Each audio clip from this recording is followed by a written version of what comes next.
तो आज हमारे सामने है छत्तीसगढ़ के इतिहास का एक दिलचस्प दौर।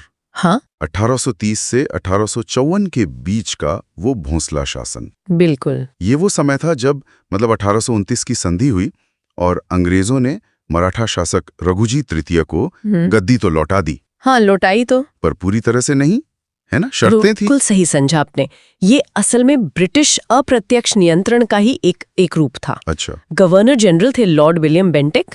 उनकी नीति थी कि रघुजी तृतीय नाम के शासक रहें, लेकिन असली निगरानी, वो मार्गदर्शन के लिए कर्नल क्रॉफर्ड जैसे ब्रिटिश अफसर तैनात थे। यानी लगाम अंग्रेजों के हाथ में। हाँ कह सकते हैं। और प्रशासन का जो केंद्र था वो रायपुर था, और इसे चला रहे थे अंग्रेजों के ही नियुक्त किए हुए अधिकारी, जिलेदार कहते थे उन्हें। जिलेदार? हाँ, और ये व्यवस्था चली पूरे 1854 तक। अच्छा, तो ये जिलेदार व्यवस्था जो थी ये कैसे काम करती थी, मतलब क्या था ये सिस्टम?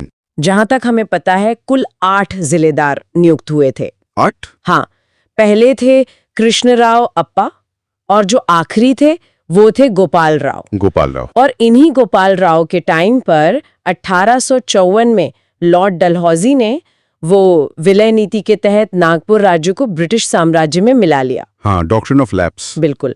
और ये जिलेदार जो थे ये सीधे ब्रिटिश प्रतिनिधि को रिपोर्ट करते थे। तो प्रशासन तो बदला, पर क्या इसका असर समाज पर भी दिख रहा था? मतलब कुछ सामाजिक सुधार वगैरह हुए? सुनने में आता है सती प्रथा, ठगी प्रथा। हाँ, निश्चित रूप से कुछ सामाजिक हलचल तो थी रघुजी तृतीय के शासनकाल में, और इसमें शायद ब्रिटिश प्रभाव भी रहा हो। संभवतः 2 महत्वपूर्ण कदम उठाए गए। एक तो 1831 में सती प्रथा पर रोक लगाने का प्रयास हुआ। अच्छा। जो विधवाओं को पति की चिता पर जिंदा जलाने की वो भयानक प्रथा थी।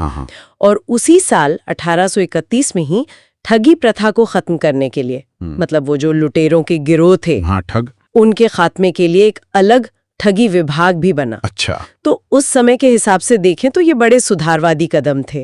हालांकि जमीन पर इनका असर कितना गहरा था ये एक अलग सवाल है।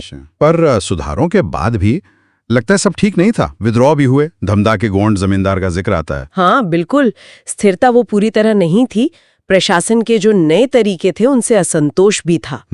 1830 में ही, मतलब शासन बदलते ही, धमधा के गोंड जमींदार ने विद्रोह कर दिया जिलेदार के खिलाफ। अच्छा। इसे दबाया पहले जिलेदार कृष्णराव अप्पा ने। अच्छा। अंग्रेजों की फौज की मदद ली उन्होंने। फिर 1833 के आसपास बरगढ़ में भी विद्रोह हुआ। अजित सिंह और उनके बेटे बलराम सिंह, उन्होंने नेतृत्व किया। इसको दबाने के लिए अंग्रेजों ने रायगढ़ रियासत के जो शासक थे देवनाथ सिंह, उनका इस्तेमाल किया। अच्छा, मतलब लोकल शासकों को ही भिड़ा दिया। हाँ बिल्कुल। और बाद में बरगढ़ जमींदारी जब्त कर ली गई। और इसी दौर में आप देखिए तारापुर विद्रोह 1842-54 और मेरिया विद्रोह 1842-63। हाँ, ये भी महत्वपूर्ण है। ये भी हुए। इनका जुड़ाव ज्यादातर आदिवासी इलाकों और उनकी अपनी समस्याओं, बाहरी दखलंदाजी के प्रतिरोध से था। और एक और चीज का जिक्र है, लोक बटा। ये जमीन से जुड़ा कुछ था, ये क्या बला थी? हाँ, लोक बटा ये दरअसल भूमि बंदोबस्त की एक प्रणाली थी, मराठा काल से चली आ रही थी। अच्छा। इसमें जमीन की नपाई होती थी, सीमांकन होता था और फिर लगान तय किया जाता था। सुनने में तो ठीक लग रहा है। हाँ, सुनने में तो ठीक है, पर इसकी प्रक्रिया थोड़ी जटिल थी। और अक्सर होता ये था कि जो नए प्रभावशाली लोग थे, जैसे मालगुजार, किसानों को अपनी ही जमीन पर अगर कोई पेड़ उगा है उसे काटने के लिए भी इजाजत लेनी पड़ती थी। क्या बात कर रहे हैं? हाँ, और लगान के दरें इतनी ज्यादा होती थी कि कई बार किसान बेचारे मजबूर होकर अपनी जमीन छोड़ ही देते थे।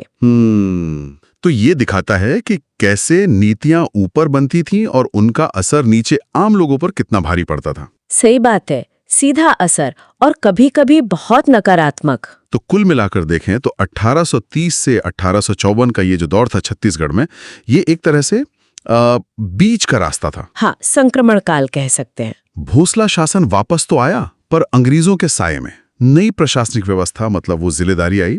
कुछ सामाजिक सुधार की कोशिशें भी हुई, लेकिन साथ ही जमींदारों के विद्रोह और लोक बटा जैसी जो शोषण वाली प्रणालियां थी, वो समस्याएं भी थीं। बिल्कुल। और फिर आखिरकार 1854 में लॉर्ड डलहौजी की विलय नीति आई। हाँ। और ये अप्रत्यक्ष शासन भी खत्म। छत्तीसगढ़ सीधे ब्रिटिश भारत का हिस्सा बन गया। बिल्कुल।